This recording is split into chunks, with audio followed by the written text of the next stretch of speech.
Yo soy Magdalena Cachia, Mariana Viera. Somos parte de un proyecto que se llama Derechos Reproductivos y Pandemia por COVID-19, Obstáculos y Desafíos para una Ciudadanía Plena, que es un proyecto que presentamos desde el Centro de Estudios Interdisciplinarios Feministas y tiene apoyo de CSIC. Ahora les contamos un poquito más. El equipo de investigación está conformado por Natalia Mañón y Mariana Viera como coordinadoras. Después estoy yo, Lucía Giudice, Fernanda Gandolfi y Elena Laurino también formamos parte del proyecto. Para contarles un poco, es un proyecto de inclusión social, ¿no? Nos presentamos en la convocatoria de CSIC del año 2021. Los proyectos de inclusión social, supongo que más o menos los conocen, pero si no les cuento un poquito, justamente lo que buscan es trabajar con contrapartes de la sociedad civil, digamos, ¿no? Puede ser de Estado y sociedad civil, que de alguna manera la problematización sea en conjunto, ¿no? Que ese problema se piense en conjunto y también se buscan soluciones en conjunto, ¿no? Esos son un poco los proyectos de inclusión social. Nos presentamos en la convocatoria de 2021, el proyecto fue aprobado y su ejecución se está realizando ahora, comenzó en marzo del 2022 y va hasta todo el 2023 hasta marzo del 2024. O sea, los años fuertes son 2022 y 2023. O sea que esto lo aclaramos porque es un proyecto que de alguna manera está recién empezando, ¿no? Hace 3, 4 meses que estamos trabajando y estamos como empezando a hacer campo. Tenemos como algunos hallazgos que hoy les vamos a compartir y que nos parecía importante traerlos, pero bueno, es importante sí encuadrar que es un proyecto que está recién como arrancando. Esto que les contaba, nos presentamos desde el Centro de Estudios Interdisciplinarios Feministas, el CEIFEM, que es un centro también bastante reciente, y al mismo tiempo la mayoría de las integrantes del proyecto formamos parte también del programa Género, Cuerpo y Sexualidad de la Facultad de Humanidades y Ciencias de la Educación. Eso como son un poco nuestras pertenencias institucionales y nuestras trayectorias también, porque somos todas investigadoras que venimos vinculadas a los estudios sobre derechos sexuales y reproductivos y el género también hace ya varios años, ¿no? Entonces eso es un poco cómo está conformado el equipo. El objetivo general del proyecto, les contamos, fue analizar la afectación de los derechos reproductivos, con especial énfasis en los derechos obstétricos de mujeres que transitaron por procesos reproductivos en el marco del COVID-19 en Uruguay, ¿no? Eso fue lo que nos propusimos en este proyecto que presentamos en el 2020, cuando ya había un contexto de pandemia bastante evidente y además ya contábamos con información de que algunos de estos derechos se podían haber visto vulnerados. Entonces nos propusimos 3 dimensiones a analizar, ¿no? La primera fueron las trayectorias de mujeres que pasaron por embarazos y partos entre los años 2020 y 2021, y en especial las de aquellas que realizaron alguna queja o denuncia por mala calidad en la atención. Esta es una parte del campo que todavía no hemos explorado, ¿no? Está pensada para un poquito más adelante, pero es una parte que nos interesa un montón, ¿no? Porque justamente es conocer de la voz de las mujeres, cómo fue esa experiencia y sobre todo si hubo mujeres que presentaron quejas o denuncias, ya sea a nivel de las mutualistas, a nivel de los hospitales o a nivel de las organizaciones de la sociedad civil, que ahora les contamos un poquito más. Nos interesa como rescatar un poco esas experiencias y cuáles fueron los motivos de esas quejas, ¿no? Esto todavía no lo hicimos, por eso no va a haber avances en esto hoy, sino simplemente contarles que es algo que vamos a hacer. Otra dimensión que nos interesa analizar también es la experiencia de las parteras, que la entendemos como la partería como una profesión idónea en la asistencia de los procesos de parto, embarazo, puerperio, ¿no? Y estamos trabajando con las parteras del Servicio Obstétrico del Pereira Rosell y del Hospital de Paysandú. ¿Por qué elegimos estos dos hospitales? Porque son hospitales escuela de partería, ¿no? Entonces tenemos como la voz de las estudiantes y la voz de las parteras egresadas, que al mismo tiempo la mayoría son docentes, ¿no? Entonces tiene como esta doble representación, si se quiere, que nos parecía como interesante también, y por eso son esos los 2 departamentos en los que estamos trabajando. Y otra dimensión a analizar, que ahí tenemos una compañera abogada en el proyecto que es la que se está encargando más de esto, es la posibilidad de exigibilidad de los derechos reproductivos, ¿no? Y esto que es, queremos identificar cuáles son los obstáculos para una demanda y ejercicio efectivo de estos derechos, sobre todo en el marco de las justicias administrativas de las instituciones de salud. Esto es como una parte bastante compleja.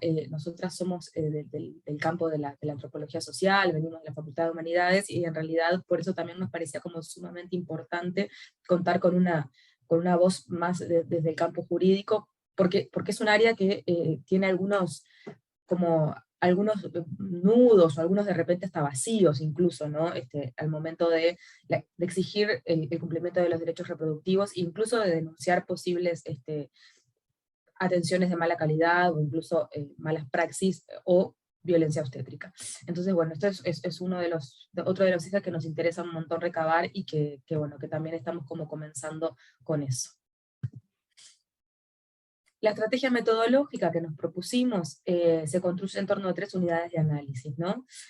La primera es el acceso a los derechos reproductivos y la atención en salud reproductiva de mujeres asistidas por el sector público en Paysandú y Montevideo, con especial énfasis en la perspectiva étnico-racial. Esto también era algo que nos interesaba, porque bueno, entendemos que la vulneración de los derechos está muy atravesada no solamente por cuestiones de género, que es clarísimo, ¿no? Y en estos casos sobre todo, pero también por cuestiones que son, que tienen que ver con la etnia raza, ¿no? Entonces, bueno, eso también fue como otro eje que nos propusimos. De hecho, una de nuestras contrapartes es un colectivo de mujeres que lucha por los derechos de las mujeres afrodescendientes.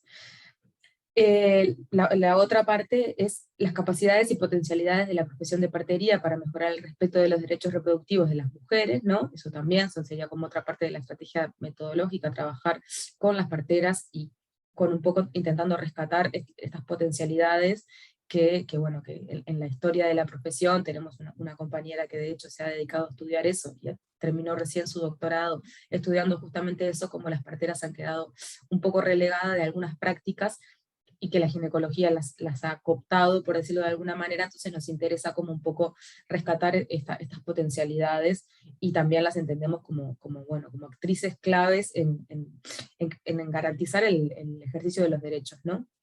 Y bueno, la respuesta administrativa y judicial ante las denuncias por vulneración de los derechos reproductivos, ¿no? Esto se condice con las 3 áreas que veíamos recién, y bueno, y les cuento un poco lo que estamos haciendo. Con las mujeres la idea es hacer entrevistas, que todavía no hemos empezado. Con las parteras hemos hecho entrevistas grupales, que eso sí ya lo venimos haciendo. También la idea es hacer algunos talleres más adelante. Y la respuesta administrativa y judicial, bueno, se están revisando expedientes, se están haciendo pedidos de acceso a la información pública, que eso lo está haciendo esta compañera que es abogada, un poco para ver cuáles han sido las denuncias y qué cabida han tenido, ¿no? Y esto brevemente como para contextualizar un poquito, ¿no? De dónde partimos desde el momento, bueno, cuando decimos, ¿por qué entendemos que se vulneran los derechos reproductivos, y qué información tenemos previa y también ahora que hemos empezado, ¿no? Bueno, primero partimos de la base que la violencia obstétrica es una forma de violencia de género, está definida en la ley 19.580, que es la ley de 2017, sobre violencia basada en género, y la encuesta de prevalencia de violencia que se hace en el 2019, nos dice que el 17,4% de las mujeres manifiestan haber sido violentadas en sus embarazos, partos o puerperios, ¿no? Es un número bastante grande, que nos llamó la atención cuando lo vimos también cuando armábamos la propuesta. Después también partimos de relatos de que existen dificultades de las mujeres en sus entornos para poder denunciar, ¿no? Esto nos hemos contactado con distintos grupos de la sociedad civil, e incluso con personas individuales que nos han relatado que sí, que esto existe, que es muy difícil denunciar, que es muy difícil que las denuncias lleguen. También lo estamos constatando en el campo. Y también partimos de denuncias que han hecho las organizaciones de la sociedad civil en contexto de pandemia, particularmente Gestar Derechos y la Red de Humanización del Parto. Denunciaron principalmente la vulneración del derecho a estar acompañada, tanto en controles, estudios como partos y cesáreas, ¿no? Esto aparece como una de las principales denuncias, pero en realidad también se han denunciado otras cuestiones, que es un poco lo que estamos indagando, trabajando en conjunto con Gestar Derechos principalmente, que es una organización que aboga por el cumplimiento de los derechos reproductivos, y tiene unas abogadas ahí que trabajan de forma súper comprometida, ayudando a presentar las denuncias, ayudando al seguimiento, intentando como encauzar un poco estas cuestiones. Y bueno, ahí las dejo con Mariana, que les va a presentar algunos emergentes del campo que ya hemos hecho y algunas cuestiones que queríamos traer para compartir.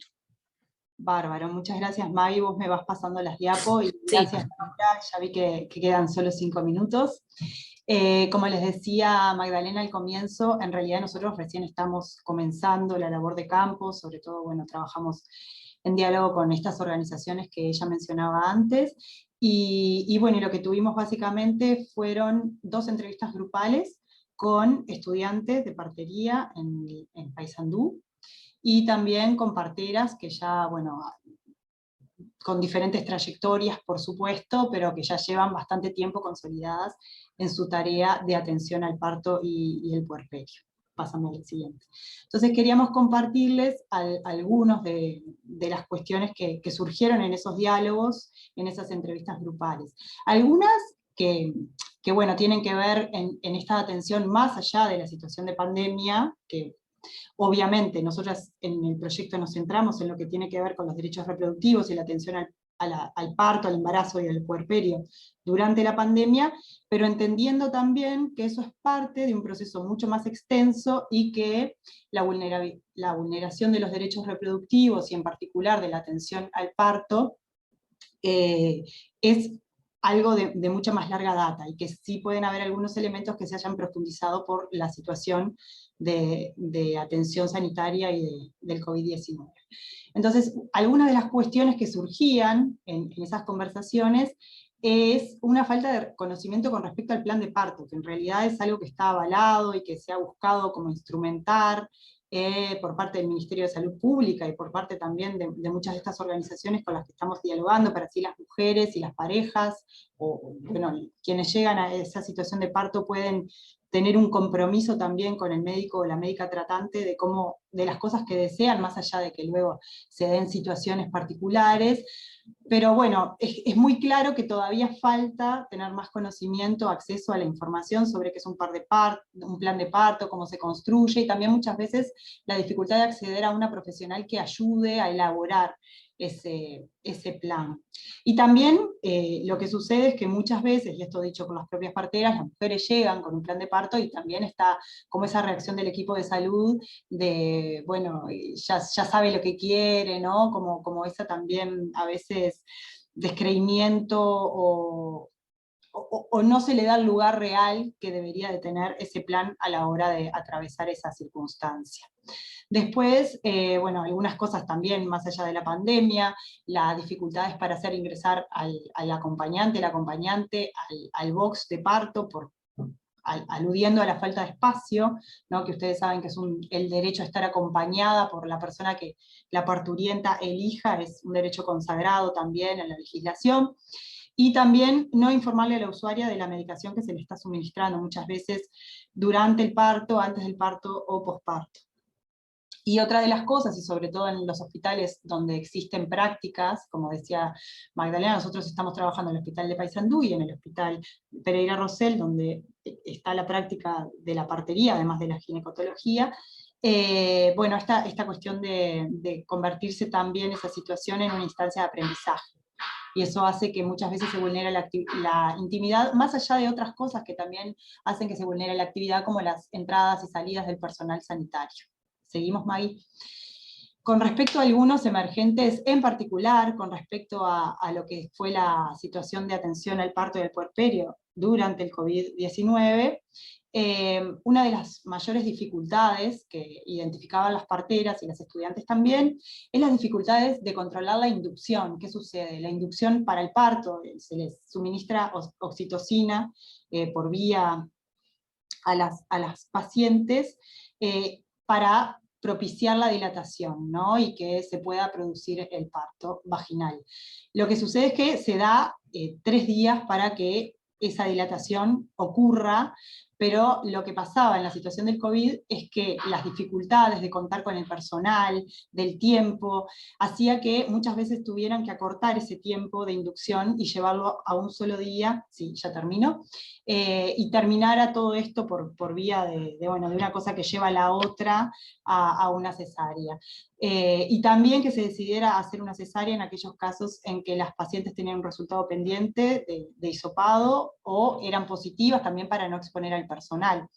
Eso hacía también que muchas veces, cuando se trataba de una paciente positiva, la partera tuviera que quedarse con esa paciente, lo cual también es todo un problema para la propia partera, ¿no? De quedarse fuera de su vínculo con la familia y muchas veces también aislada del entorno y de no poder también desempeñar su tarea, más que estar allí. Y bueno, las dificultades también de trabajar con esos equipos que parece menor, dicho así, como una dificultad menor dentro de lo que era el contexto de pandemia, pero bueno, sobre todo en una situación en la cual el cuerpo está sumamente involucrado, importa. Vamos a la última. Y bueno, y después, bueno, las dificultades derivadas de los cambios continuos de protocolo, una de las cosas que ya habíamos mencionado algunas de nosotras en investigaciones previas, esto de poder manejar la incertidumbre, de qué va a ocurrir conmigo si ahora cambia el protocolo, y lo mismo para el equipo que atendía a los partos, ¿no? De muchas veces no contar con la indumentaria necesaria que traía el cambio de protocolo, entonces, bueno, no saber cómo lidiar con esas situaciones, también demorar la atención. La persona acompañante también había restricciones para su acceso, y muchas veces lo que pasaba, y ellas nos decían, bueno, venían de otros lugares, en Paysandú, de otros departamentos, y quedaban ahí enclavados sin que nadie, por ejemplo, al acompañante le pudiera llevar comida, suministrar alimento, ¿no?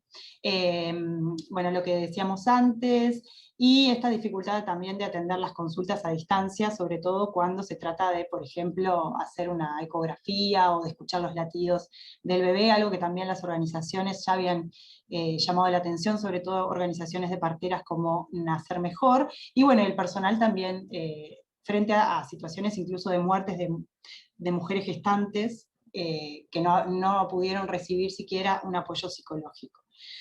Para terminar, Maggie, nosotras lo que vamos identificando en esto que ya les decimos que es muy inicial, es sobre todo algunas situaciones de abandono y de hipermedicalización, o sea, la práctica de cesáreas por razones no clínicas, o abandono, por lo que antes mencionábamos también, que hablan de lo que nosotras definimos de la mano de muchas autoras, acá tomábamos una de ellas, Lina Berrío, una antropóloga mexicana, que tiene que ver con lo que ella denomina es la dimensión institucional de este tipo de violencia. Pero bueno, en esas estamos, ahora seguiremos también ahondando en un poco más a través de las entrevistas a otras parteras para ver qué otros tipos eventualmente de violencias y de vulneración de los derechos reproductivos se suceden en esos ámbitos. Muchas gracias. Bueno, muchas gracias por la presentación, y sí, qué importante, ¿no? En una etapa tan linda como es el nacimiento, que tenga que vivir también esto, porque a veces hablamos de lo que es la pandemia, de todo el aislamiento que trajo, ¿no? Pero en diferentes órdenes de la internación, pero justo en el nacimiento también, esa etapa que tiene que estar más tranquila y todo eso, se debe haber visto también vulnerabilizados sus derechos, ¿no? Bueno, damos paso ahora acá al profesor Rafael Alonso para la presentación. Bueno, gracias. Voy a ver si puedo compartir. ¿Se ve ahí? Sí, se ve la presentación completa. Bárbaro. Bueno, buen día para todos. Bueno, el enfoque en esta presentación es un poco diferente, es sobre cambios regulatorios en el registro. Bueno, yo soy docente de Facultad de Medicina, de métodos cuantitativos. El otro autor es el doctor Iván Milovidó, que es el posgrado en Administración del Servicio de Salud, y la doctora Ana Pérez, que en este momento es directora del Instituto de Higiene, y a su vez es directora del área de productos médicos en el ministerio, la cual fue la que nos sugirió un tema como para tratar justamente por el tema del COVID, ¿no? Entonces, un poco para contextualizar el tema de dispositivos médicos, que es un área que quizás es un poco desconocida, en esta pandemia la particularidad que tuvo fue que, digamos, más allá de los medicamentos, que es algo que en general todo el mundo conoce y siempre tiene un nivel de importancia y de conocimiento general muy grande, en esta pandemia en particular los dispositivos pasaron a ser importantes. Ya lo mencionaron en la presentación anterior, la falta de equipamiento de protección, o sea, hubo una demanda muy grande de dispositivos, ¿no? Y eso exigió a los entes regulatorios, digamos, ciertas modificaciones en la medida de esta escasez y esta necesidad, y de una oferta que también era diversa, era escasa, pero también era diversa en la heterogeneidad en cuanto a los niveles de calidad. Entonces, las autoridades en definitiva se veían, digamos, exigidas, desafiadas en la medida que tenían que compensar lo que era lograr satisfacer esa demanda, y por otro lado, lograr que los niveles de calidad o de seguridad y eficacia de los productos que pudieran ser comercializados fuera por lo menos la mínima necesaria, ¿no? Entonces, en todos los países se produjeron, digamos, modificaciones, eventualmente en la normativa, para poder llevar adelante esta situación. Entonces, bueno, la idea fue ver qué habían hecho estos países, de lo que estuviera publicado en general en sus páginas web, y se tomaron unos países de referencia, algunos del Mercosur, como Argentina y Brasil, y otros que en realidad ya tienen estructuras regulatorias desde hace bastante tiempo, con bastante experiencia, y comparar, digamos, cualitativamente, digamos, en cuanto a su normativa, qué aspectos habían tomado en cuenta, o sea, qué cambios regulatorios habían hecho como consecuencia de esta pandemia, ¿no? De COVID-19. Entonces lo que se hizo fue, se realizó una búsqueda en los sitios web de las autoridades reguladoras, para identificar, digamos, cómo es el proceso de aprobación de estos productos, o sea, más adelante lo voy a explicar un poquito, pero los productos médicos necesitan una aprobación para luego poder ser comercializados. En general, la idea, bueno, se empezó en marzo a ver cuáles los cambios que surgieron a partir de marzo, y después fue una idea un poco comparar, describir cada una y ver algunos puntos en común que se encontraron en las diferentes agencias, digamos, en general, o entes reguladores, digamos, o organismos reguladores, ¿no? En el caso del Uruguay sería el Ministerio. Entonces, bueno, para un poco introducir en el tema, porque es un tema que en general no es muy conocido, voy a hablar un poquito en términos generales de lo que es un producto médico, las clases de riesgo de los productos médicos, que es una clasificación que se utiliza y que en digamos, de alguna manera impacta en estos procesos de habilitación o autorización para su comercialización, y después las etapas del proceso de registro, que en general son comunes a todos estos países, o sea, hay elementos comunes, y que nos permiten hacer esta comparación, ¿no? Porque en definitiva se fueron atacando algunas etapas que son las conocidas, ¿no? Entonces, bueno, en cuanto a productos médicos, cuando hablamos de productos médicos en general, bueno, nosotros en Uruguay hay una división, digamos, en 3 categorías, en otros países quizás utilizan algunas otras, pero en general el tipo de producto que está involucrado son los mismos, ¿no? Nosotros decimos que podemos tener reactivos de diagnóstico, o sea, como pueden ser los reactivos de COVID, tanto los autotest como los de antígenos, los de anticuerpos, todo ese tipo. Después los dispositivos terapéuticos, donde ahí es una variedad muy grande, donde ahí aparecen los elementos de protección personal, donde aparecen los tapabocas, donde aparece la ropa hospitalaria, aparecen las jeringas, y después los equipos, lo que son los equipos, que son los elementos activos, que bueno, donde ahí aparecen, por ejemplo, los ventiladores, que estuvo con un tema muy importante durante la pandemia, ¿no? Y a su vez aparatos más pequeños, como los aparatos de presión, o eventualmente está tomógrafos, ¿no?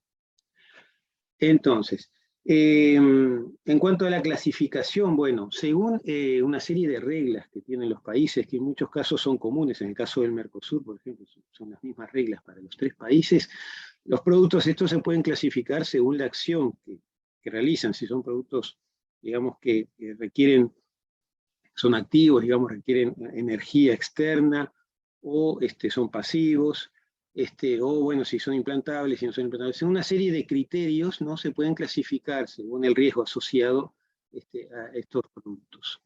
Entonces, estas clasificaciones en general son 4 clases, ¿no? Las clases de riesgo son pueden numerarse de 1 a 4, como lo tiene el Mercosur, por ejemplo, o pueden numerarse, la clase 2 se puede dividir en 2 categorías, pero esencialmente hay cierta digamos, como simetría, cierta igualdad entre la categoría 2A y la clase 2, y la clase 2B y la clase 3, digamos. Hay cierto parecido, entonces se puede decir que es prácticamente casi igual, en la cual la clase 1 es la de menor riesgo y la clase 4 es la de mayor riesgo.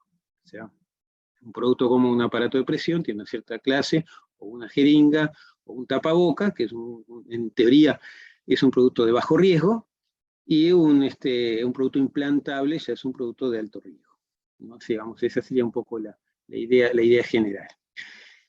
Esto importa en la medida en que a veces, según la clase de riesgo, ya los distintos organismos tienen de repente trayectos simplificados para la aprobación.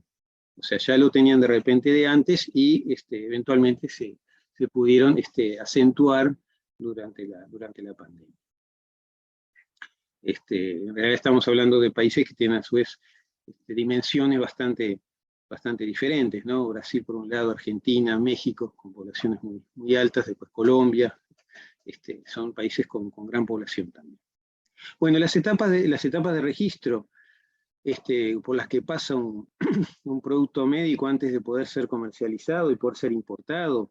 Bueno, primero el que lo tiene que importar o fabricar tiene que ser una empresa habilitada, o sea, entonces tiene que haber una habilitación de la empresa para ese que produce, para el que fabrica, o para el que importa, o para el que deposita, donde ahí aparecen una serie de exigencias en cuanto a los estándares de calidad, estándares de cómo manejar el riesgo de esos productos, ¿no? Que son, por ejemplo, las buenas prácticas de fabricación, buenas prácticas de almacenamiento. Entonces, esos son una serie de requisitos que son, digamos, que tienen que ver con la infraestructura en general de la empresa y con los procesos los que tiene que hacer, ¿no? Una vez que esa empresa está habilitada en ese rubro, ahí puede presentar un producto específicamente a registrarle porque lo quiere comercializar. Entonces, cuando presenta ese producto, presenta una cantidad de documentación relativa a ese producto que certifica la seguridad que tiene el producto y qué es lo que hace, o sea, la eficacia, ¿no?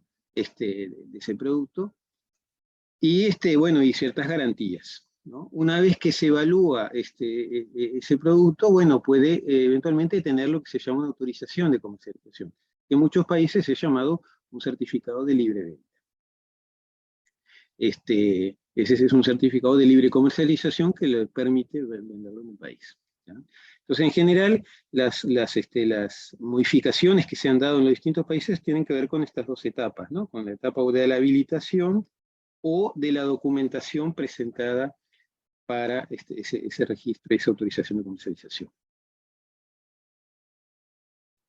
Bien, entonces, dado esto, la idea fue, bueno, ver en los distintos países, bueno, qué es lo que habían hecho en cuanto desde el punto de vista de la reglamentación pública, ¿no? O sea, que habían publicado, digamos, sobre los distintos productos, ¿no? Entonces, por ejemplo, Argentina, bueno, que empezó, como todos empezaron en marzo, y que todavía sigue en emergencia sanitaria, tuvieron una renovación en 2005,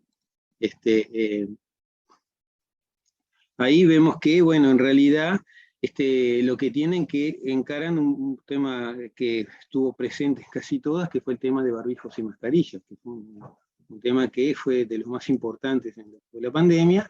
Entonces, eso implica primero con la definición de los barbijos, porque surgió una variedad de barbijos que algunos eran de uso médico y otros no, también con posibles excepciones en lo que era el control, en la medida que según el tipo de barbijo que fuera, entonces aparecieron mecanismos simplificados de registro. También aparecieron mecanismos simplificados de habilitación, cuando dice habilitación, importación o fabricación, o sea, de alguna manera se evitó de repente las inspecciones físicas que se hacían a las empresas y se lo cambió por cierta documentación que se solicitaba. A su vez se hicieron informes para productos que en realidad antes no surgían y surgieron ahora, como las cabinas sanitizantes, que en realidad fue algo nuevo con la pandemia. Entonces, ¿dónde se situaba eso dentro de los productos médicos? Si era o no era un producto médico, si necesitaba control o no. Aparecieron muchos termómetros infrarrojos también, de distinto tipo y con distinta funcionalidad, entonces también tuvieron que regularlos. Y lo que sí fue algo que fue medio general en todo fue, por ejemplo, la digitalización de los trámites, o sea, con la pandemia hubo menos presencialidad en todos lados y a su vez agilizaron los procesos informáticos para poder hacer los trámites. Eso fue algo que de repente algunos países ya venían y que se incentivó con esto. Y bueno, después hubo de repente nuevas modificaciones también, lo que tiene que ver con los productos de diagnóstico in vitro, que son los reactivos de diagnóstico, en las cuales en algunos casos se facilitaron los trámites desde el punto de vista de lo formal y de cómo se solicitaba la documentación.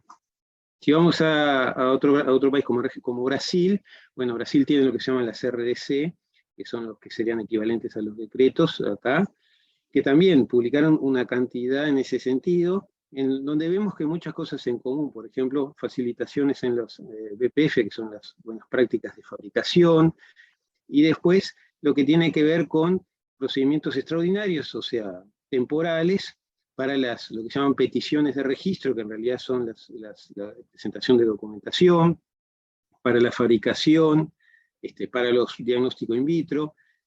También empiezan a aparecer algunas regulaciones en cuanto a las donaciones, principalmente de ventiladores. O sea, vemos que lo que pasa acá es que en general hay una lista de productos que son los afectados, ¿no? Una lista de los productos que se consideran indispensables, en general vinculados a terapia intensiva, ¿no? Y entonces vemos que hay un número bastante variado de documentación. Bueno, Brasil en este caso la continuó hasta mayo de 2022, donde cerró la emergencia, o sea, muchas de estas regulaciones terminaron ahí.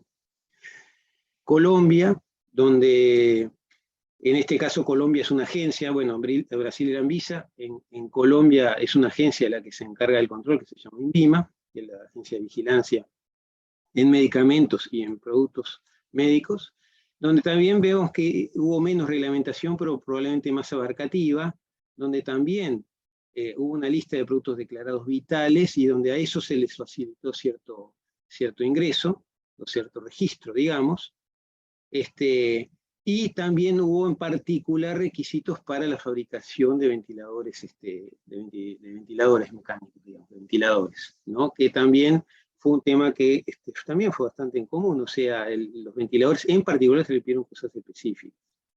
Vemos, por ejemplo, en México, que ahí en este caso es COFEPRIS, la agencia que se encarga del control, también hubo autorizaciones temporales para la importación, y en general también de ventiladores, pruebas de diagnóstico, concentradores, todo vinculado a lo que serían una lista de productos específicos, ¿no? Y también disposiciones para la fabricación de ventiladores durante la emergencia, o sea, fue algo común la fabricación de ventiladores, entonces necesitó una serie de requisitos específicos para los equipos que se fabricaran en el lugar, ¿no? En particular Uruguay también tuvo algunas facilitaciones en cuanto a, en este caso, la primera que surgió fue la impositiva o digamos o de tributos de ingreso al país, o sea, el Ministerio de Economía y Finanzas fue el que hizo la primera exoneración, y luego de esa exoneración fue que vinieron también algunas facilitaciones en cuanto a un registro provisorio para cierta lista de productos también específicos, en los cuales se exigía, digamos, menos en algunos aspectos también formales vinculados a trámites de legalización. Y bueno, también se digitalizó el trámite, que era un proceso que se había iniciado y que no se había concluido. La pandemia también agilitó ese proceso de digitalización. Entonces, bueno, acá un poco a nivel comparativo vemos que hubo modificaciones en el registro de productos médicos críticos en todos los países. Algunas en las propias reglamentaciones abarcaban las tres áreas, o sea, el registro, la importación de productos críticos y a su vez la fabricación de ventiladores en particular, que estamos presentes. Algunas reglamentaciones ya abarcaban todo en la misma, otras fueron específicas y a veces trataban más bien de comunicados, o sea, la presentación de la información fue en diversos tipos, a veces con decretos, a veces con comunicados de aclaración, de distinto nivel de jerarquía. pero en general todos tocaron las tres áreas. Entonces, resumiendo, digamos, los 5 países enfrentaron cambios en la normativa de manera transitoria, durante la emergencia, habilitó lo que llaman los procesos de reliance, que sería como aceptar documentación del exterior, que eso acelera algunos trámites, por ejemplo, en el caso de equipos de productos de emergencia que estaban en otro país que no habían terminado su trámite, pero otros países también lo aceptaban, fue tomado en consideración en todos estos países. Bueno, la digitalización de trámites, trámites abreviados para la habilitación, por ejemplo, bueno, una lista de productos esenciales que siempre se usó también. En general esto no fue general para todos los productos, fue para los productos esenciales, que ya la OMS tenía una lista de productos. Algunos usaron toda esa lista, otros usaron parcialmente esa lista. En ningún caso se evitó la presentación, en el caso de los productos importados, del libreventa de origen, que es una de las documentaciones básicas que se solicita cuando uno quiere importar un producto, que es si en el lugar de origen eso se está autorizado su uso. Ese documento en particular en ningún tipo de facilitación fue excluido. Lo que de repente fue facilitado fueron procesos a veces de traducción o legalización, pero en ningún momento fue excluido porque si no, o sea, siempre había cierto nivel de seguridad, en definitiva, que se buscaba mantener. Bueno, las distintas comunicaciones fueron a través de comunicados, circulares, ordenanzas, decretos, tuvieron un distinto nivel de jerarquía. Bueno, entonces, como conclusión, todos los países involucrados en definitiva terminaron haciendo modificaciones a su normativa con distinto nivel de profundidad y a veces enfocados a productos críticos. Bueno, gracias. Bueno, muchas gracias por la presentación. Bueno, a continuación, damos entonces la palabra a la doctora Mónica Pujadas.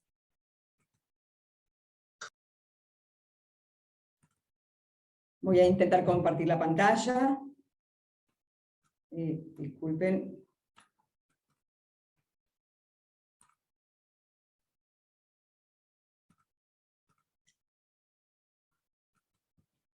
¿Me confirman si se ve bien, por favor?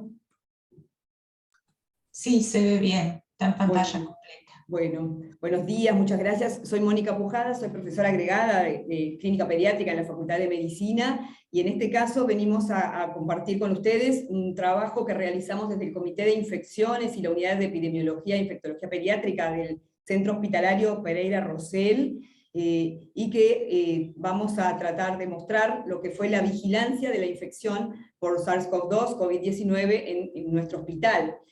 Allí están los autores, todos integrantes del Comité de Infecciones y la Unidad de Epidemiología e Infectología Pediátrica. Como todos sabemos, a partir de que desde la OMS empezó a declarar la infección por SARS-CoV-2 como una emergencia de interés internacional primero, y luego la pandemia, se fue necesario que desde los diferentes organismos y los diferentes lugares de atención pediátrica se comenzaran a trabajar con la implementación de protocolos de actuación y actividades con miras a la contención de la pandemia.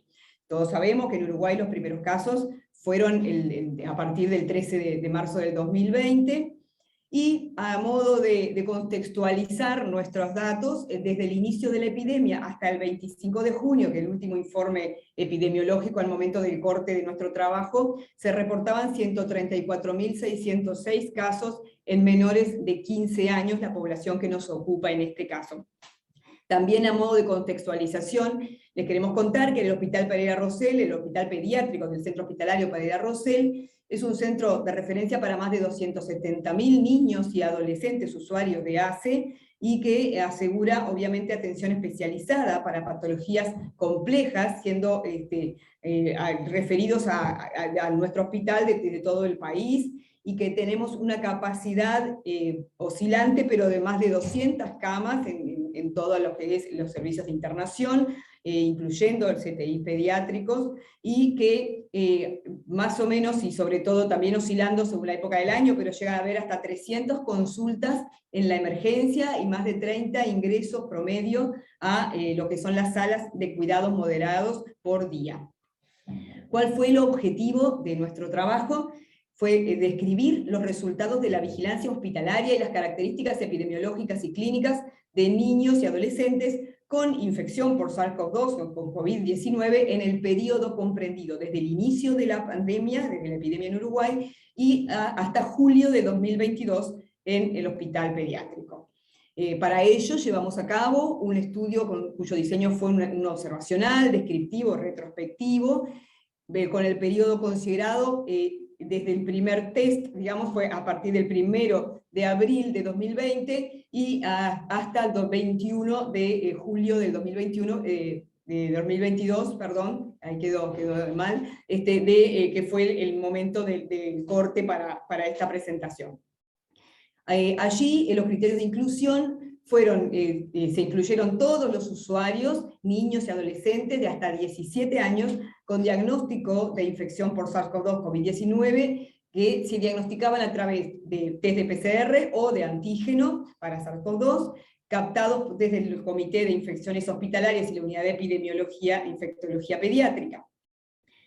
A modo también de conocimiento, se realizó PCR y test de antígenos a todos los usuarios internados. De hecho, fue uno de los primeros hospitales que comenzó a aplicar esta medida para lo que era la prevención, sobre todo de la diseminación de la infección. También se realiza test a todos los incluidos en la vigilancia de IRAG, de infección respiratoria aguda grave, o sea, aquellos pacientes con síntomas respiratorios y que requieren internación, y según la definición de caso sospechoso para COVID-19 específicamente aplicado a la edad pediátrica. También en nuestro hospital, dentro de la vigilancia, se estableció desde el inicio el estar testeando cada 10 días a aquellos niños y adolescentes internados por más de 10 días, o sea, cuando tenían internaciones prolongadas, que pese a ser un hospital de agudos, nuestro hospital tiene varias situaciones de internaciones de niños que permanecen incluso meses en internación. A los efectos de diagnosticar una eventual infección adquirida, se testean cada 10 días, entonces, y ellos también fueron incluidos en estos datos de vigilancia. La fuente de datos, entonces, la vigilancia activa, que establecemos desde el comité, a través también de la revisión de historias clínicas y de laboratorio, y las variables que incluimos para el análisis fueron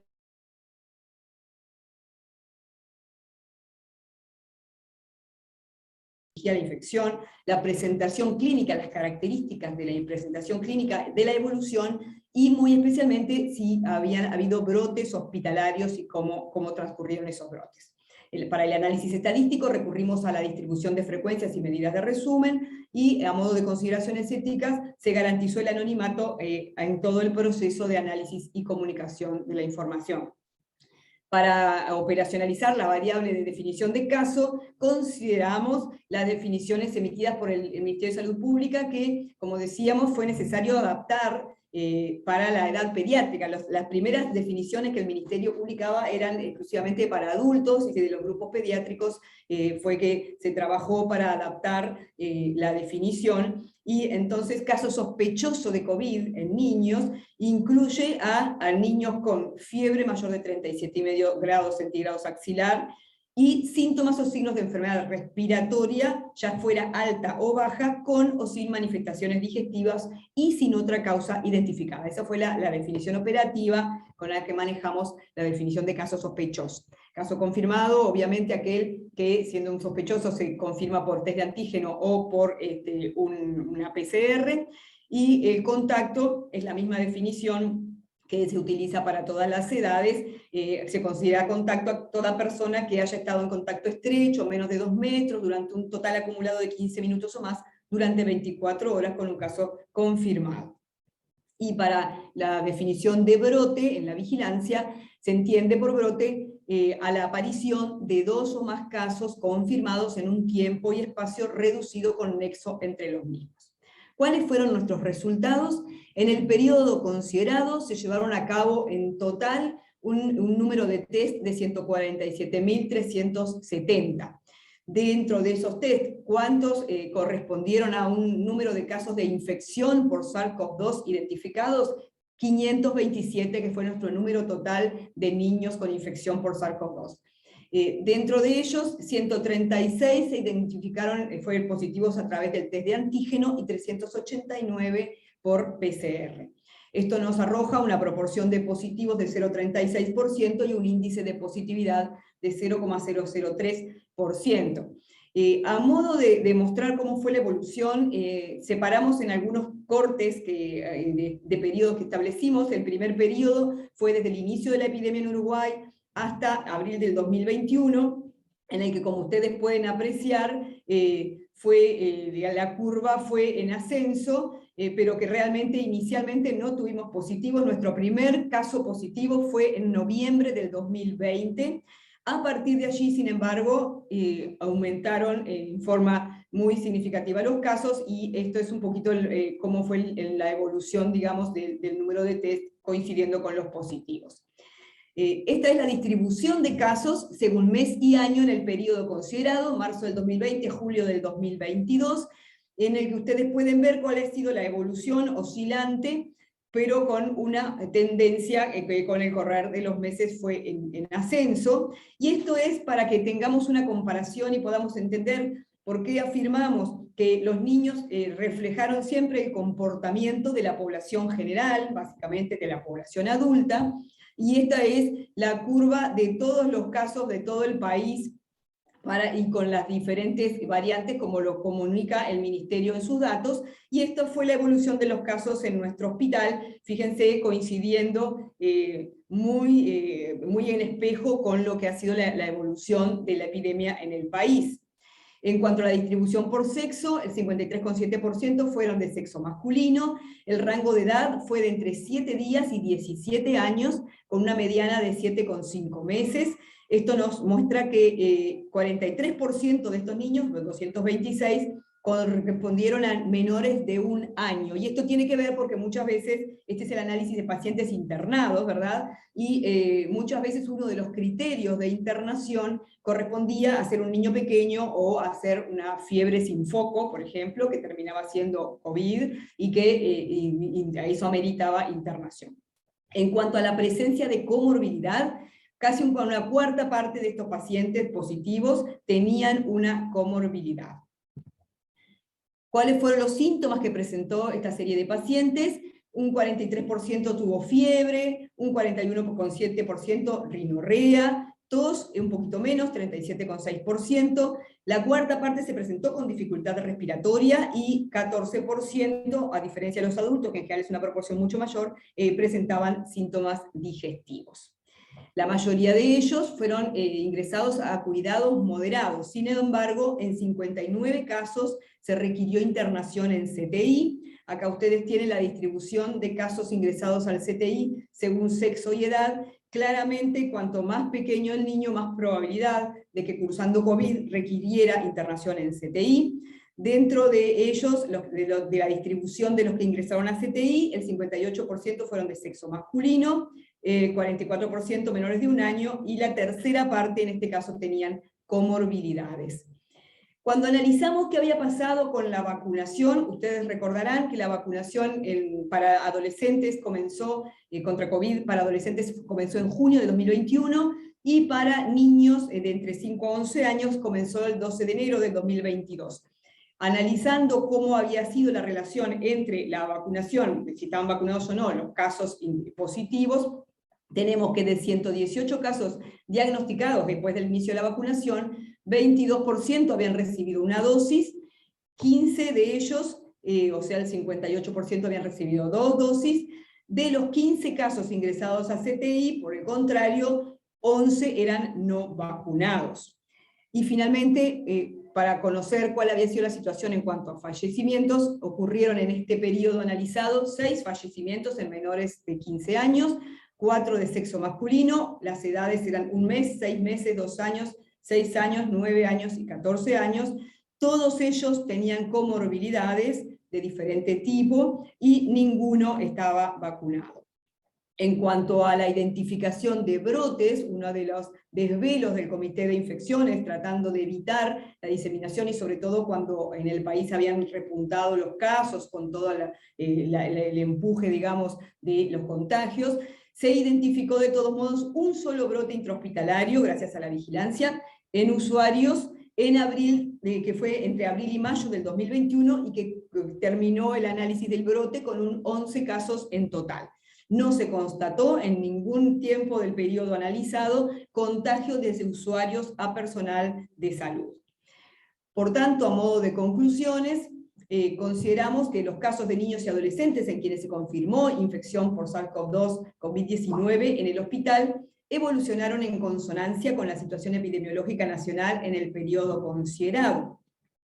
La caracterización de los casos de niños y adolescentes ingresados en el hospital contribuyó al conocimiento de la epidemiología del SARS-CoV-2 en niños y adolescentes, en la que se constató un cambio desde 2021. Este cambio se comentó en el mundo, el cambio en el rol, en lo que era la dinámica de transmisión y también en la presentación clínica, y esto fue, digamos, claramente interpretado porque a partir de que se iban protegiendo las edades mayores por la vacunación o por la infección natural, se iba desplazando la epidemia hacia edades menores, y esto incluyó entonces a nuestros pacientes, y creemos que entonces el poder analizar exhaustivamente cuál fue la situación de esta población puede contribuir a ese conocimiento del cambio epidemiológico, y puede soportar a su vez cuando se recomiendan medidas de prevención como la vacunación. Las estrategias de vigilancia y control hospitalario han permitido identificar en forma oportuna los casos de COVID-19 y controlar la transmisión, y la información surgida de la vigilancia contribuyó a orientar la gestión hospitalaria y el manejo de casos y contactos. Muchas gracias y quedamos a las órdenes por cualquier duda o pregunta que ustedes estimen pertinente hacernos.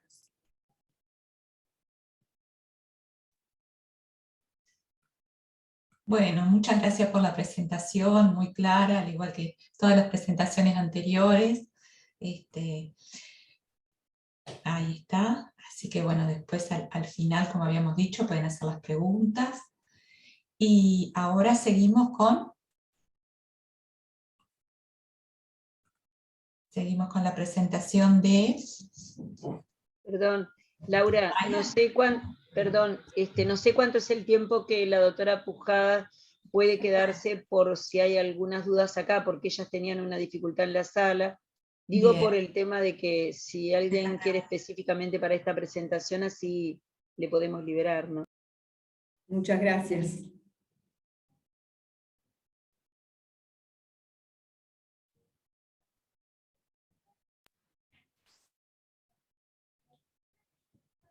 Mariana, está pidiendo la palabra Mariana Viera. Sí, quise levantar la manito, pero no la encontré, y bueno, y lo hice a la vieja usanza. En reacciones. Sí. Bueno, gracias por la presentación a todos y todas, ya que comentabas eso, Alicia. Nada, una pregunta como muy pequeña a Mónica. Me llamó la atención en la gráfica que ponías, la condición sexual, digamos, como mucha más influencia en varones, sobre todo en las edades, que mujeres. ¿Eso se ha visto así en los casos de fallecimiento? ¿Eran todos varones? Nada, es como una tontería que te estoy preguntando, parece, pero me parece que el corte ahí sexual o la variable, no sé, me llamó la atención. Si ustedes es bien...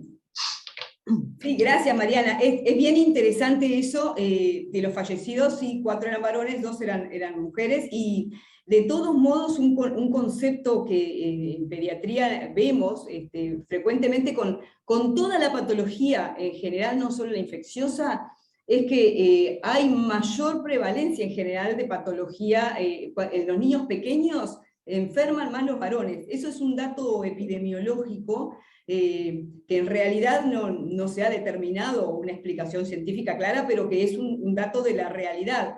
A medida que van avanzando, después cambia un poquito ese riesgo, ¿no? Y hay patologías específicas que se ven más en las mujeres, pero para toda la patología pediátrica es un poco más prevalente en los varones, sobre todo los lactantes vemos eso. Eso es así. Puede tener sus explicaciones, pero desde el punto de vista científico, la verdad es que no hay un concepto claro de por qué se produce eso.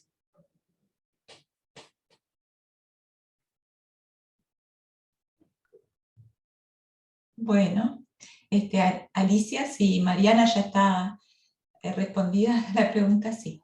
Bueno. No, más que nada era una reflexión y bueno, felicitarlos porque realmente es muy interesante el aporte y yo creo que este congreso ha ilustrado en todas las circunstancias en qué sentido la pandemia nos ha atravesado y nos ha dejado aprendizajes, y creo que el estudio que se hizo, que acaban de presentar en el Pereira, contribuye con evidencias claras del comportamiento de la enfermedad en los niños bueno, y la importancia también de las vacunas y la importancia también de cuánto han influido las vacunas en cambiar ese perfil, ¿no? Y por otro lado, bueno, me parece que es bueno dar a conocer estas informaciones porque las angustias de la morbilidad y de la mortalidad fundamentalmente asociadas a las comorbilidades como tú planteabas, o sea que creo que hay de la lamentable tasa de fallecimientos, pero que todos se agravaron con comorbilidades. Entonces, bueno, me parece que está bueno también eso de destacarlo porque contribuye de alguna medida a reflexionar sobre las causas de lo que fueron esas muertes, ¿no? Simplemente nada, me parece que fue muy interesante, muy buenos los aportes y muy buena la mirada, y además sí, también consciente de los sesgos que tú planteabas que se basaban en los que estaban internados, ¿no? Y que la condición de estar internado eran determinadas. Entonces, quizás hay otra población de niños que, bueno, que también se merecería ser estudiada, que no está en este estudio, ¿no? Pero bueno, está muy bueno. Gracias, Muchas gracias. Muchas gracias a todos.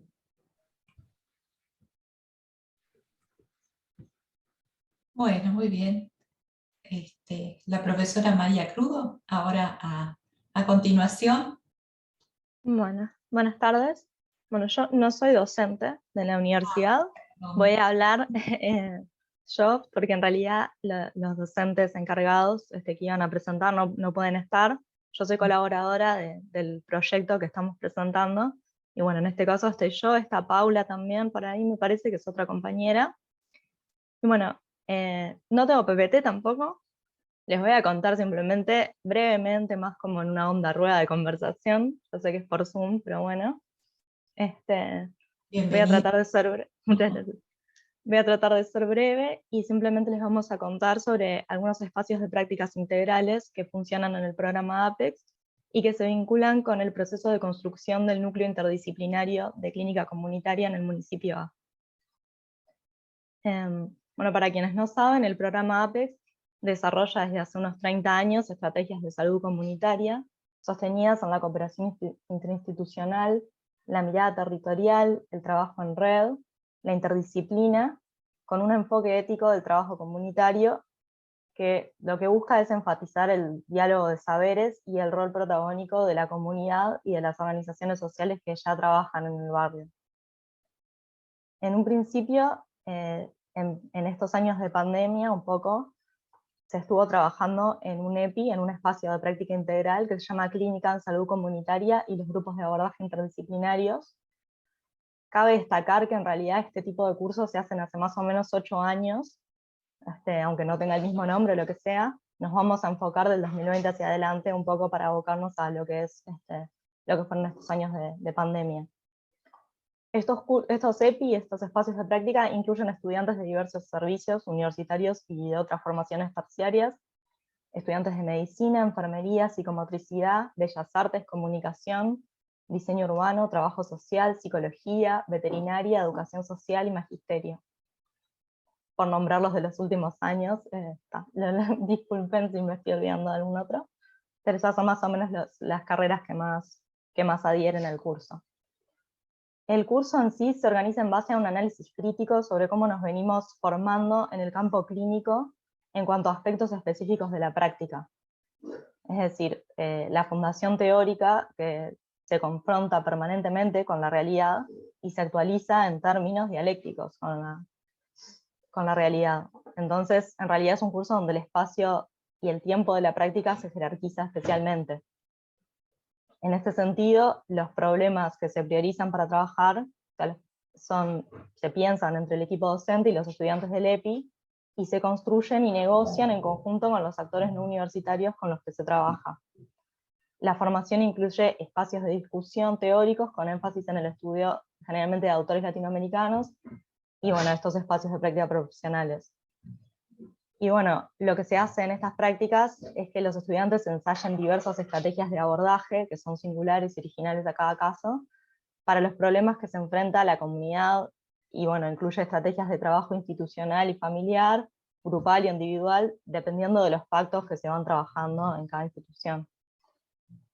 En este sentido, tiene un espacio capital la observación de aspectos que hacen a caracterizar la realidad y a observar nuestras propias características personales, no solo en la formación específica en cuanto a nuestras disciplinas, sino a lo interdisciplinar, es decir, lo que implica atender elementos sustantivos, que pueden ser capacidad de escucha, tolerancia a la frustración, capacidad de diálogo y de negociación, actitud y postura, lenguaje, y ese tipo de cosas. Es decir, un montón de cosas que se tratan sobre cómo hacemos clínica, y que, bueno, no en todos los lugares obviamente se trabaja de la misma manera, no todos los profesionales trabajan de la misma manera, pero que bueno, que creemos que son cosas sustantivas, y bueno, que también en estos últimos años han adquirido una relevancia especial en cuanto hemos tenido que cambiar también las maneras de hacer clínica. Ya en sí sabemos que muchas veces existe un distanciamiento entre la persona que se acerca a cualquier tipo de técnico o profesional de la salud, por esta cosa que siempre existió de, bueno, el médico, el enfermero, el trabajador social, el psicólogo, como si estuviéramos unos de un lado y el usuario o el paciente del otro. Y bueno, con la pandemia en realidad estas diferencias se han acentuado en lo que es el tapaboca, la distancia, muchas veces las consultas virtuales que se han empezado a realizar y que se han llegado para quedarse, al igual que bueno, el Zoom para las clases, un poco también las consultas virtuales para los servicios médicos, también han sido, entonces bueno, un poco trabajando este tipo de cosas. Y en este sentido, entonces, bueno, esta metodología de trabajo que implica un permanente análisis de la realidad, trata de incorporar todos los elementos, la mayor cantidad de elementos posibles, y las problemáticas coyunturales que surgen en cada caso. O sea que en este sentido, en este último periodo, se incorpora en la práctica como elemento de análisis la crisis y los efectos producidos por el COVID-19, como claro, elemento que ha estado, bueno, ¿no?, adelante del todo.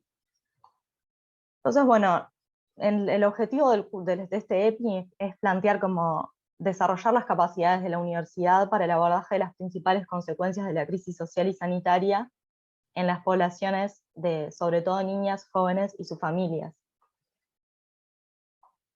En este caso, los objetivos específicos fueron contribuir a la vinculación de los campos de la salud comunitaria y la educación para la comprensión y atención de las principales problemáticas que afectan a la población implicada, crear y promover espacios para el desarrollo de prácticas y acciones universitarias integrales e interdisciplinarias, relevar y caracterizar los efectos de la crisis en la población de niñas y sus familias, vinculadas a la comunidad educativa. En el caso de este semestre fueron las escuelas número 58 y el liceo número 61, la escuela número 58 está en La Teja, el liceo número 61 está en El Cerro, y finalmente la elaboración y desarrollo de dispositivos clínicos comunitarios para el abordaje de las principales problemáticas detectadas.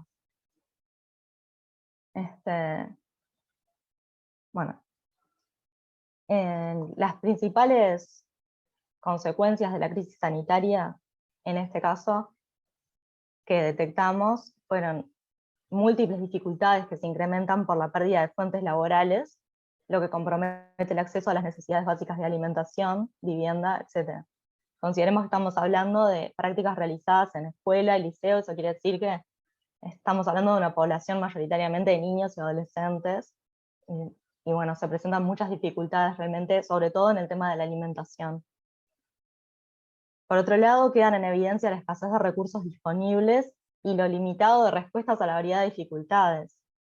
Es decir, que más allá de que podamos identificar que ni siquiera fue un proceso rápido, pero digo, aunque rápidamente podamos identificar algunas dificultades, la realidad es que las respuestas que se pueden dar han sido muy limitadas en estos años.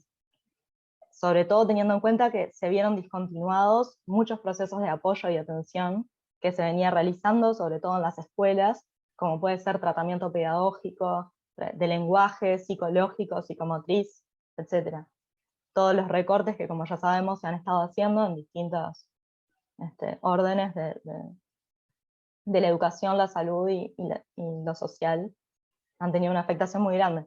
Y bueno, todo esto, toda esta situación, genera estados de incertidumbre y angustia que agravan finalmente dificultades de conducta y de aprendizaje.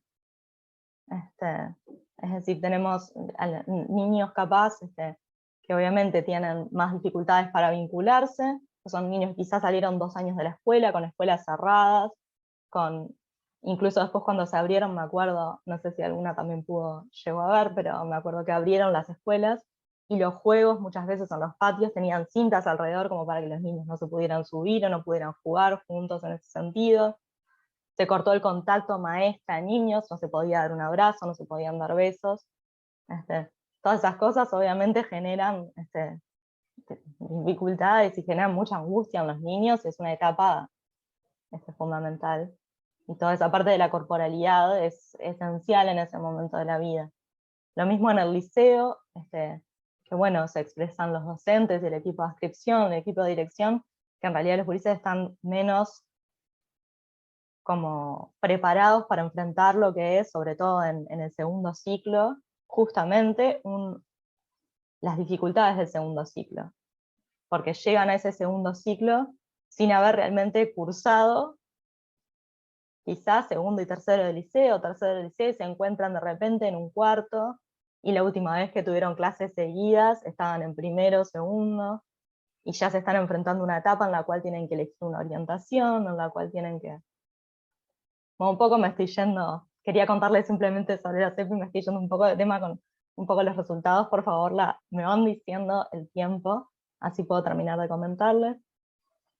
En base a todo esto, en realidad se va a seguir trabajando en el segundo semestre en un nuevo espacio de práctica integral que tiene más que ver justamente entonces con la salud mental en las infancias y las adolescencias, que se llama Salud Mental Comunitaria y Derechos Humanos, una mirada a las infancias y las adolescencias. Lo van a llevar adelante el profesor Andrés Techera, la profesora Lorena Cabrera y la profesora Mercedes Luquín.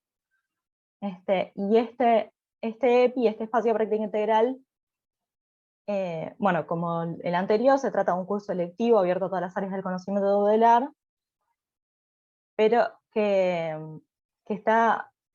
que aborda diversas situaciones y problemáticas visualizadas y sentidas por la comunidad, que afecta especialmente a los niños y adolescentes, pero que en realidad se organiza también como propuesta formativa, surge y es el resultado del trabajo conjunto que viene realizando la universidad con diversas organizaciones e instituciones de la zona.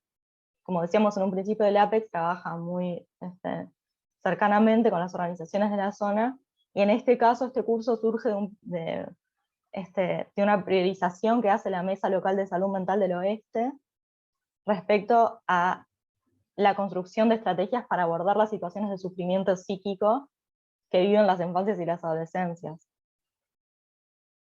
En este sentido, el curso también va a contar entonces con representantes de la Mesa Local de Salud, de organizaciones de usuarios de la salud del Oeste, y representantes de la Dirección de Apoyo al Estudiante de Secundaria, el DIE.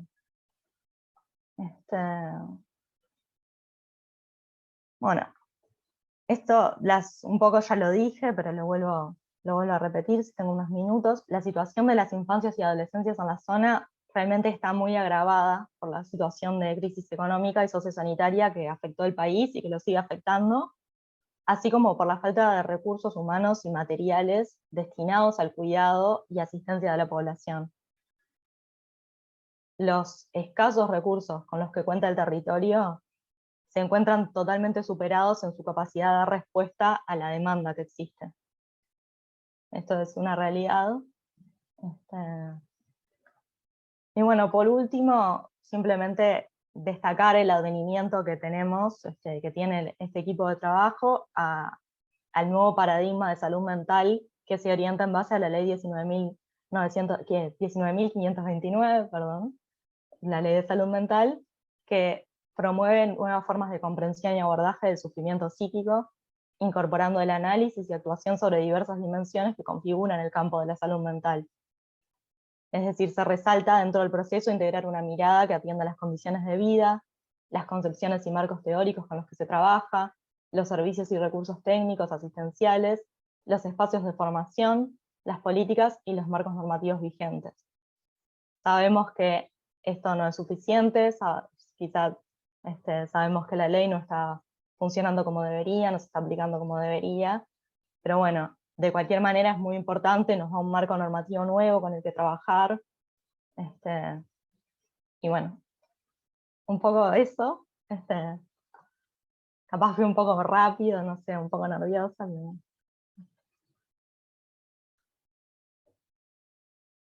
Estuvo muy bien, Maya, estuvo muy claro, explicar siempre desde el punto de vista de lo que es la extensión, a través de ahí de lo que es, ¿cómo es? El APEX, que nosotros también lo aplicábamos a eso, y bueno, y creo que a grandes rasgos dentro del tiempo pudiste dar, contar más o menos qué es lo que ustedes hacen allí, a dónde apuntan, con quién trabajan. Muy bueno. Bueno, y estaríamos finalizando ahora con la siguiente presentación. A ver la compañera o compañero que presente. Lucía, ¿sos tú? Sí, hola, ¿qué tal? Te dejo entonces para que presentes. Bueno. Presentate tú también. Sí.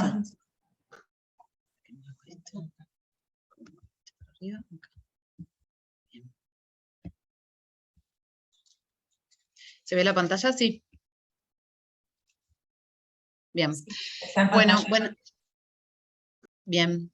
Buenos días, mi nombre es Lucía Bamonde, yo soy docente del Departamento de Neonatología del Hospital de Clínicas, y bueno, este trabajo se realizó en conjunto con nuestro departamento y con el Departamento de Salud Pública del Instituto de Medicina Tropical de Bélgica, con las doctoras Lenka Benova y Aline Seaman.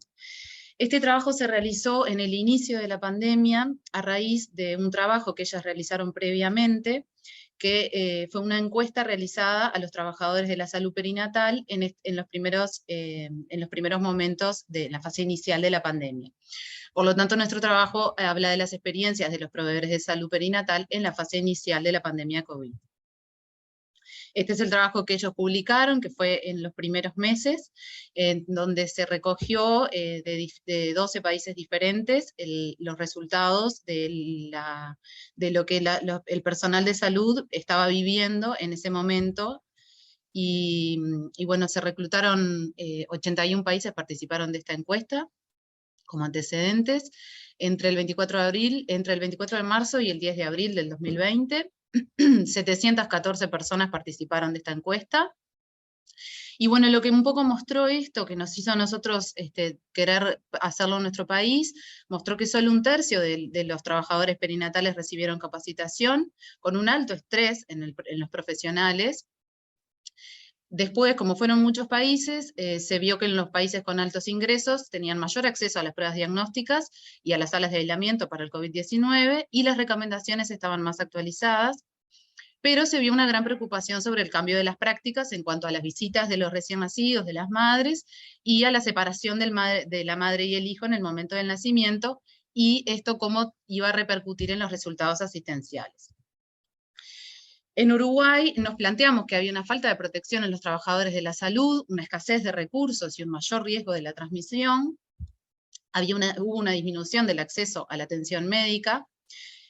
También las políticas durante la pandemia hicieron que la atención se viera afectada en diversos aspectos, y empíricamente no se habían documentado estos aspectos y cómo los profesionales de la salud estaban experimentando todas estas nuevas vivencias. ¿Qué podía implicar para nosotros realizar esta encuesta y ver qué era lo que sentían los profesionales de la salud? Bueno, podrían ayudar a planificar y a mejorar las estrategias de la asistencia. Nos podían ayudar a identificar dificultades laborales que existían en el personal de salud, que ellos mismos estaban vivenciando. Además, ver la diversidad de los trabajadores en los distintos niveles de atención para tratar de establecer alguna estrategia preventiva o plantear alguna solución a esos problemas que se podían estar dando. Y además, por supuesto, como siempre, la integración con investigadores de otro país, de Bélgica en este caso, nos hizo tender importantes lazos que han enriquecido el conocimiento y el análisis de los resultados. Por lo tanto, nuestro objetivo fue conocer la vivencia del personal de salud perinatal en el inicio de la pandemia y detectar factores de estrés, dificultades o barreras en el desempeño laboral. Realizó una encuesta transversal, cuya difusión fue a través de distintas redes sociales, por mail, a través de WhatsApp y a través de Twitter, para alcanzar a todos los trabajadores, no solo en Montevideo, sino en todo el país, que estuvieran vinculados a la asistencia perinatal, y no solamente los médicos, sino también el personal de enfermería, parteras, todos los administrativos que trabajan en la salud perinatal, nutricionistas, psicólogos, servicios sociales y todos los demás afines que tuvieran algún vínculo con la salud perinatal. Se realizó acá en Uruguay y se realizaron 180 encuestas. Este fue el banner que se mandó por Twitter y por mail, en donde mostraba que, bueno, que estaba vinculado a todo el personal materno-infantil, que la investigadora principal era la doctora Lenka Benova, y los coinvestigadores que somos del departamento y de otros lugares. Este es un poco el cuerpo del mail que se envió a todos los correos que teníamos. Claro, contamos con la ventaja en Uruguay, que es un país pequeño, donde podemos contar, teníamos casi todos los contactos de todos los centros a nivel de la capital y a nivel de todo el país.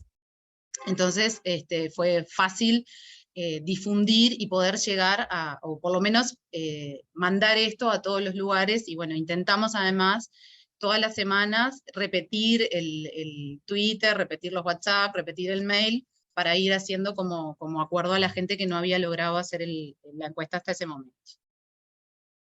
Entonces, colectamos datos sobre los antecedentes de los encuestados, se dividieron en regiones, en áreas de Montevideo, el interior sur y el interior norte, y la encuesta contaba con 3 módulos básicos que tenían que ver con la preparación para COVID de este personal, con la respuesta al COVID del personal y del lugar de trabajo, y con la experiencia laboral propia durante la pandemia. Además, esta encuesta tuvo una parte que era un 4º módulo, que era opcional, que tenía que ver con la adaptación del proceso de atención y con la percepción de la gente sobre estos cambios en cuanto a la asistencia y a cómo los pacientes, repercutió esto en los pacientes. Las preguntas eran, había preguntas que eran tipo sí o no, o con preguntas con opciones, y había otras preguntas que eran de texto libre y que la gente podía escribir lo que quisiera, no había un límite, ¿no? Como ven, a grandes rasgos, ¿no? Había varias partes de la encuesta, sobre dónde trabajaban, en qué lugar, sobre si era público o privado, y cómo iban viviendo cada aspecto de la pandemia y de las respuestas que tenía su centro de salud y la población en general. Ahí las 4 partes, 5 partes de esta primera parte, que en realidad el cuestionario estaba en inglés, porque era el original que habían utilizado, un poco modificado, que habían utilizado en Bélgica, y fue traducido al español y a más idiomas, y las respuestas que fueron analizadas en realidad después fueron como divididas, sobre todo las de texto libre, que tenían era muy amplia las respuestas que se tuvieron, entonces lo fuimos analizando una por una para poder como poner en categorías del tipo de respuestas que estábamos teniendo. Y este, como les decía, es el módulo adicional, donde tenía más que ver con cómo se modificaron los servicios y cómo esto podía repercutir en los pacientes, ¿no? Y estas eran todas preguntas de texto libre. Con respecto a los resultados, bueno, fueron 180 las respuestas recibidas, la mayoría trabajan en Montevideo, la mayoría fueron mujeres, el 80%, y obtuvimos una población que en un 40% eran neonatólogos, si bien, como les decía, todo el personal de salud era muy amplio, pero casi la mitad eran neonatólogos, seguidos de obstetras y ginecólogos, y bueno, y después el resto del personal. Y bueno, los tipos de atención que brindaron los encuestados, o sea, lo que hacían los encuestados, era atención postnatal para pacientes hospitalizados o para recién nacidos pequeños y enfermos, y la atención en el parto. Esto justamente es por el tipo de personal que contestó la mayor parte de la encuesta. 3/4 de la población de los encuestados trabajaban en hospitales de referencia o hospitales regionales, y casi el 60% en hospitales públicos. Bueno, acá un poco muestra parte de las preguntas, de en qué región trabajaban, la mayoría en Montevideo, que ya es casi un 76%, la mayoría mujeres, las profesiones, como le decían, el orden en cuanto al porcentaje de cada profesión, el sector de salud, que como les digo, el público es el que más se mostró en esta encuesta, y el tipo de áreas si trabajaban en ciudades grandes o ciudades pequeñas o pueblos.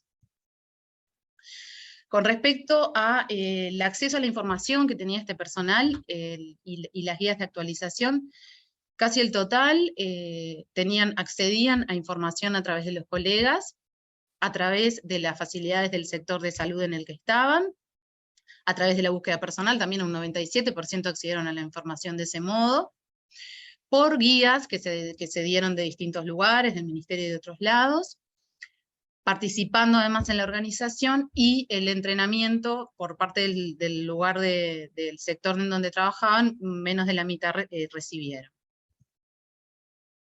Les recuerdo que esto fue en los primeros meses, fue hasta julio de 2020 esta encuesta, digo porque a los efectos de los resultados es importante tenerlo esto en cuenta cuando uno va viendo las cosas, ¿no? Con respecto a lo que hacer en caso de recibir pacientes COVID, más del 50% sabía lo que hacer, tenían claro qué era lo que tenían que hacer, pero hay una gran parte, que es casi un 30%, que no tenían claro y tenían muchas dudas en cuanto a qué pasaría cuando llegaba un paciente COVID. Con respecto a cómo los lugares de trabajo respondieron a la pandemia, al inicio de la pandemia, bueno, la mayoría del personal que respondió, respondieron que contaban con cuartos de aislamiento, con un ingreso, con un área de screening, con un enlace para COVID, con una persona que hiciera de enlace, con posibilidad de testear a las madres, y con una posibilidad de screening un 50%.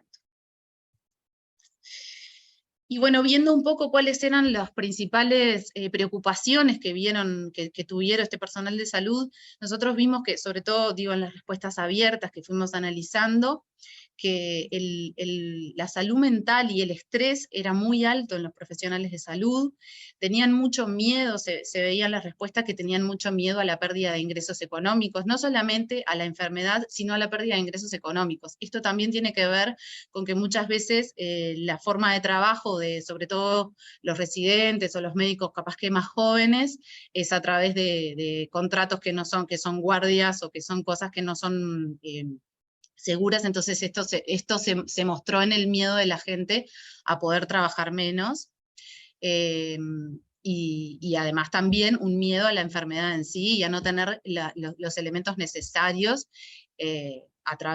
para prevenir esa enfermedad. También había un miedo a la calidad del cuidado en las mujeres, en las madres, en el acceso a la información, en que algunos sentían que no tenían el acceso a la información, o no tenían tan actualizado el acceso, y en el manejo propio del COVID, que era como toda una incertidumbre, bueno, que sabemos que esto pasó en todos los aspectos, en todos los sectores, pero bueno, se vio muy claro en las encuestas que esto también era un tema muy central para ellos, y la salud mental resultó ser como un punto donde se mostró mucho en las respuestas. Por tanto, vimos sí que tenían acceso a la información a través de cosas informales, como la pregunta a los colegas, o a través de protocolos de COVID. Y vimos, como les decía, un impacto negativo en la salud mental y en el acceso, cómo veían el acceso a las mujeres a la atención esencial. Si bien estas respuestas fueron en la primer parte de la pandemia, donde en realidad la incidencia de COVID-19 fue baja, y más en las madres y en los recién nacidos. En cuanto a la fortaleza que nos ha dejado esta encuesta, creemos que a nivel de nuestro país es una muestra suficientemente grande, que bueno que esta recopilación de datos fue en el inicio, con una cantidad de casos limitados de COVID. Tal vez no es representativa en cuanto a que la mayoría trabajaban en Montevideo, pero esto habría que hacer un análisis también que tiene que ver con que la centralización de Montevideo en cuanto al trabajo también es relevante. La estrategia de muestreo, podríamos haber tenido tal vez más cantidad de respuestas, si la estrategia para ver cómo se muestreaba era un poco diferente. Y bueno, y por otro lado, que la información con respecto a las madres y a los recién nacidos fue reportada por los trabajadores de la salud y no por las propias mujeres, que si nosotros hubiéramos ampliado a las mujeres, tal vez tendríamos otro tipo de respuestas a cómo lo vivieron las madres en cuanto a la atención. Bueno, y un poco por acá termino. Muchas gracias.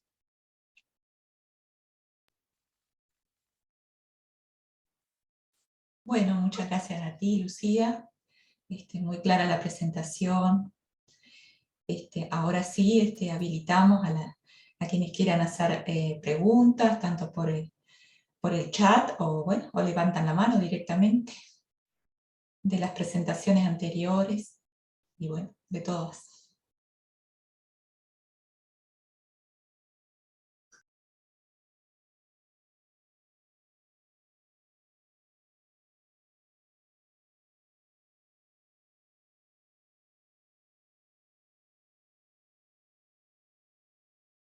En el chat no han llegado preguntas. Anímense. No, yo... Mariana. Gracias, empecé. Yo me tengo que ir muy, muy brevemente porque ahora tengo una reunión y si no, no llego y es presencial en Ciencias Sociales. Pero con respecto a lo que planteaba Lucía, creo que, bueno, no es estrictamente con neonatólogas, que tuvimos conversaciones, neonatólogos, pero bueno, la conversación con las parteras y en la atención a mujeres recién paridas y sus bebés, y también esas dificultades, me parece que hay algunos diálogos posibles a futuro, nada, simplemente como para... No sé si no entendí si este proyecto sigue o ya culminó, pero bueno, me parece que hay algunas cosas que quizás sí nos pueden hacer llegar la información también para que abone, digamos, a lo que pueden ser los emergentes de nuestro proyecto. Gracias. Sí, nosotros, en realidad esta encuesta terminó, el tiempo de la encuesta, nosotros la analizamos, escribimos un artículo, que estamos en vías de publicarlo, y bueno, en realidad, si bien es una cosa que terminó, me parece que los resultados enriquecen la discusión de las estrategias que pueden modificarse, y que uno tiene que hacer una lectura de esta vivencia, y bueno, creo que sirve para el futuro, sí, claro. Para todo el personal, no solamente neonatólogos, si bien en nuestra encuesta fue mayor el porcentaje de neonatólogos, pero hubo respuestas de otro tipo, de otros actores de la salud, incluidas las parteras, ¿no?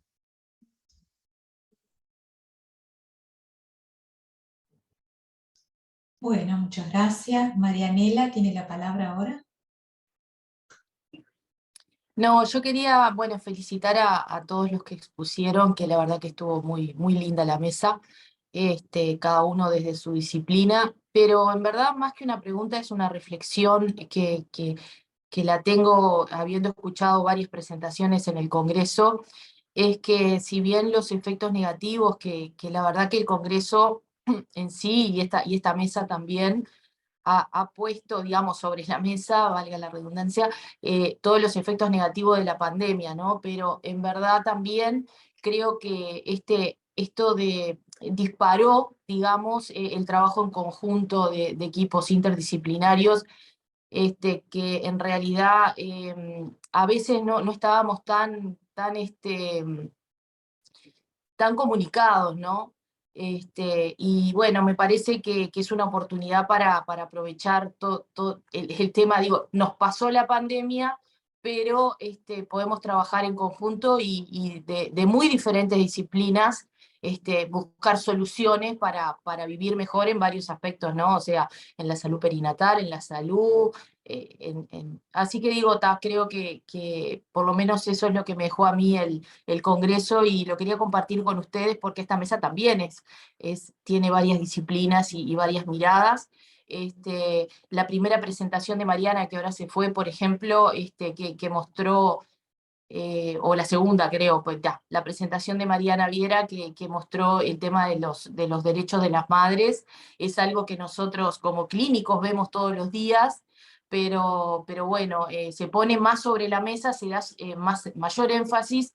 Entonces, en una etapa en la que el Uruguay ha disminuido francamente la mortalidad neonatal, la mortalidad materna, hemos podido tener buenos resultados en ese aspecto, capaz que es la hora de pensar estas políticas, digamos, que mejoren no solamente la mortalidad, sino el mejor vivir de la población. Así que, y felicitaciones a todas las presentaciones.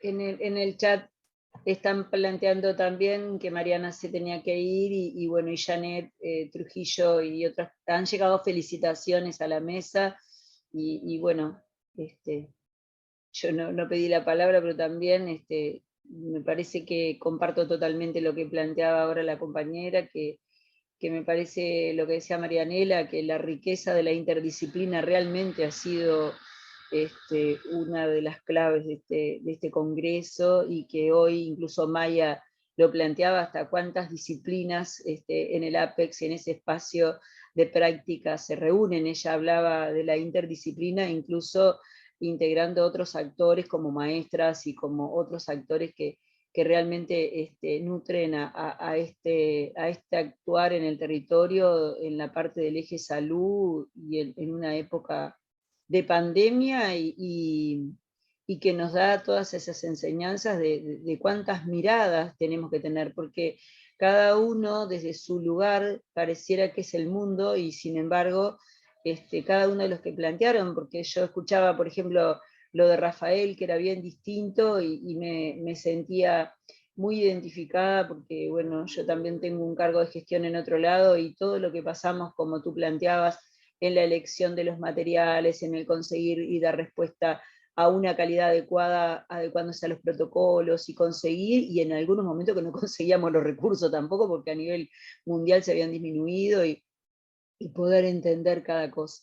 Yo creo que no hubo una de las presentaciones que no aportara, porque sí, la violencia de género, y yo pensaba también lo que planteaba la compañera, cuántas cosas, por ejemplo, cuando hoy planteaba la compañera de las embarazadas también, ella, cosas mínimas como la dificultad que daba pujar con un tapaboca, digo, no sé, estoy diciendo de que realmente me parece que la gama de cosas que se presentan, cada una es sumamente atendible, y nos lleva a proyectarnos a las distintas cosas que nos enfrentó esta pandemia, y a visualizar también cuántos actores trabajamos en la salud con distintos roles, y todos que contribuimos. Así que de mi parte agradezco muchísimo las presentaciones y lo que estuvo.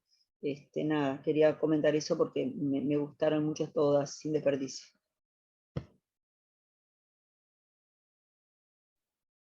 Yo también de acuerdo, porque como decía Alicia, son varias miradas, ¿verdad? Y varias voces, porque uno trabaja dentro de un equipo, pero qué interesante es ver también cómo trabaja ese equipo interdisciplinario, ¿no? Las diferentes disciplinas, cómo se van amalgamando también, y cómo es imprescindible eso para favorecer el cuidado, ¿no?, de las personas.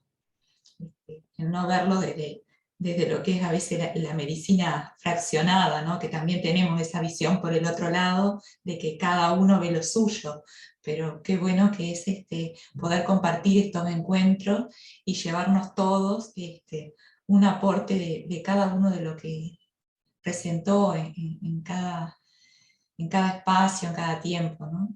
Yo lo felicito sinceramente, me aportó mucho, todo.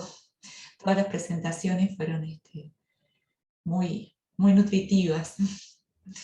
Una compañera, no me acuerdo si era en esta mesa o en la anterior, hablaba de las funciones de la universidad y esas funciones que se desarrollan en lo que tiene que ver con la asistencia, con la docencia, con la extensión y la investigación, y realmente se vieron todas acá, porque las compañeras que aportaron desde el punto de vista de sus resultados de las investigaciones, con datos como las que relataron, no hubo ninguna de las experiencias que no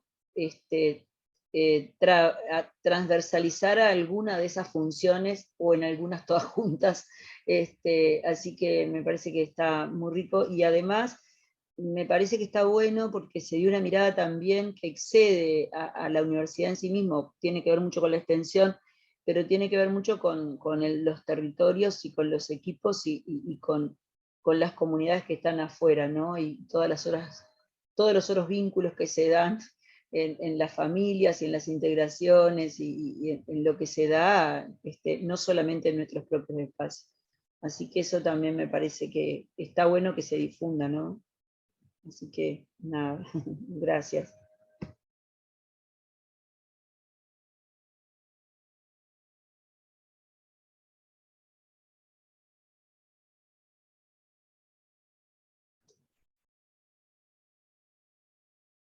Bueno, no, creo que no hay más preguntas ni comentarios en el chat. No veo ninguna manito levantada, así que estaríamos dando por finalizada este encuentro, y bueno, esperamos podernos ver el próximo año con nuevos estudios, ¿verdad? Y nuevos aportes. Ahora en la tarde quedan otras presentaciones muy interesantes también, así que está bueno también, capaz que nos vemos en otras salas para compartir. Y Janet, tú que estás en la organización directa, se supone que todas estas presentaciones van a quedar en algún lado, esto está grabándose y va a quedar en algún lado para poder compartir y consultar, ¿no? Sí, sí, después van a quedar las presentaciones grabadas y van a quedar en YouTube, en el espacio de YouTube del espacio interdisciplinario. Sí. Todos los videos de los pósteres están en el espacio del Congreso, y esta sí en YouTube. Y los otros también, pero más adelante. Muchas gracias. Vale. Muchas gracias.